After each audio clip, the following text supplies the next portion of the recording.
What's up guys, welcome back to another video. Today I'm going to give my prediction for game week 19 in the Premier League.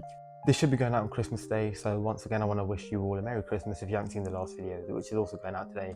But yeah, hopefully you're having a good day. We start off at 12:30 with Newcastle Nottingham Forest. Now I'd love to watch this game because I love watching Newcastle at home. I think they're phenomenal, different side to when they're away. They're my favourite team to watch when they're at home as well. But I will be in South East London watching QPR batter Millwall. But I'm going to go with a 3-0 Newcastle win here. I think that at home they're just too good. Nottingham Forest haven't been great lately. I know they've got a new manager now, and he did almost get a big result against Bournemouth in his first game.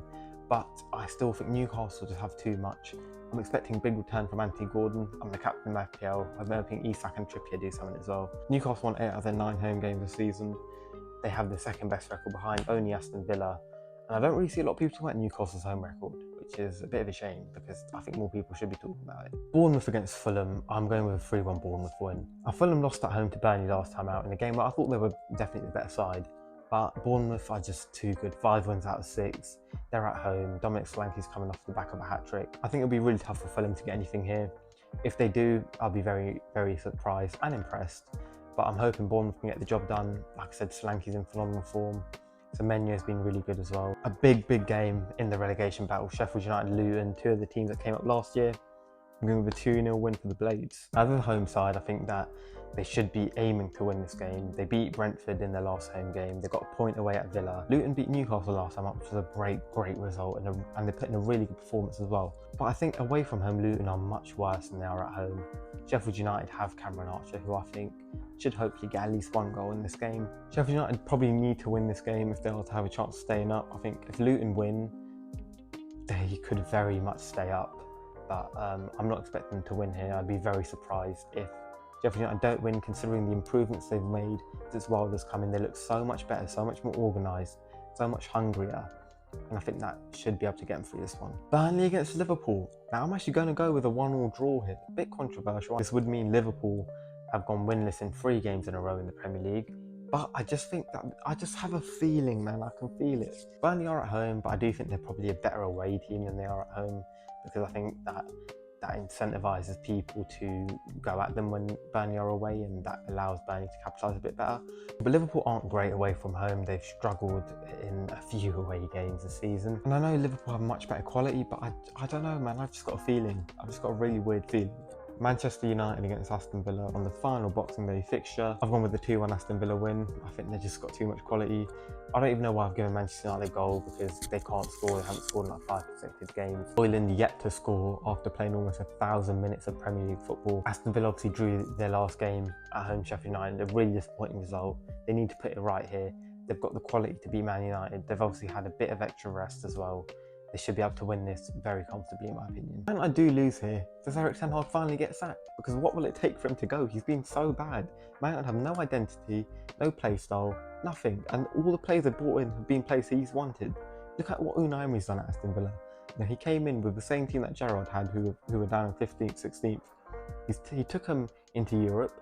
Yes, they've bought some players that he wanted, like Diaby, but Man United could have bought Diaby if they wanted. He's way better than Anthony, for example. Brentford against Wolves. Now, I'm actually going with a Brentford to win. I'm going 2-1, mainly because they didn't have a game on the weekend, and that is obviously because Manchester City were away at the Club World Cup, which means that Brentford would have had extra rest, whereas Wolves have only just played 3 days before this match. I think that'll play a big factor in this. If Brentford had also played, I would have predicted a draw, honestly, or a Wolves win even. I think they've been really good this season, and Brentford missing a lot of key players. I'd also they're in a bit of danger, but they aren't a million miles clear of the relegation zone. A win here would do them the world of good. They still do have players like Visser and Keane Lewis-Potter. They do still have a bit of a threat up front. But yeah, defensively, they have no excuse to be poor. They should all be very well rested.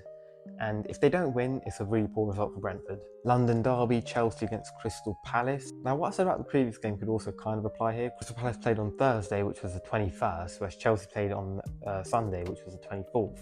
That means Crystal Palace would have 3 extra days of rest. But I do think Chelsea are going to win because they are the home side. I think they have to win. If they don't win here, Pochettino might have to go, man.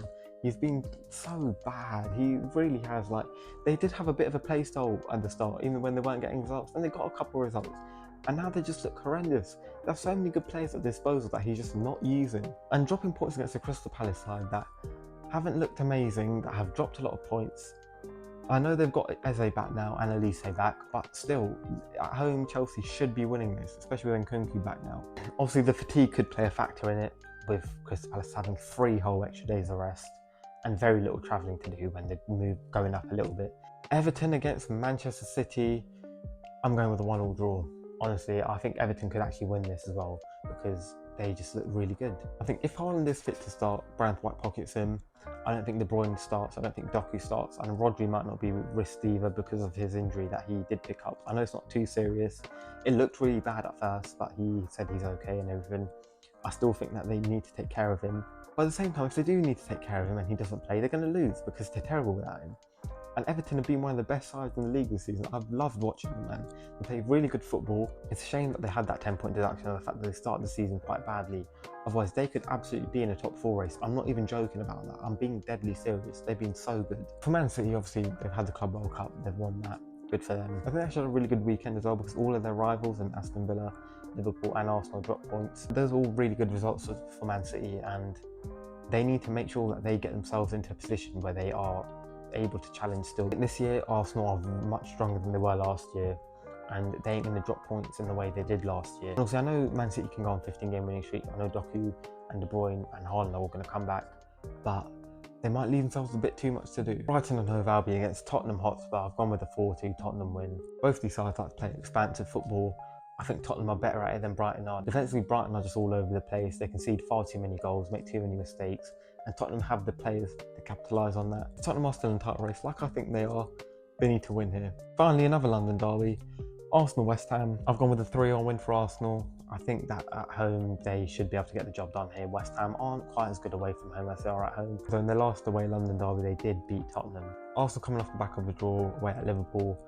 West Ham coming off a very good result against Manchester United and a very good result before that against Wolverhampton Wanderers. 2 clean sheets in those games.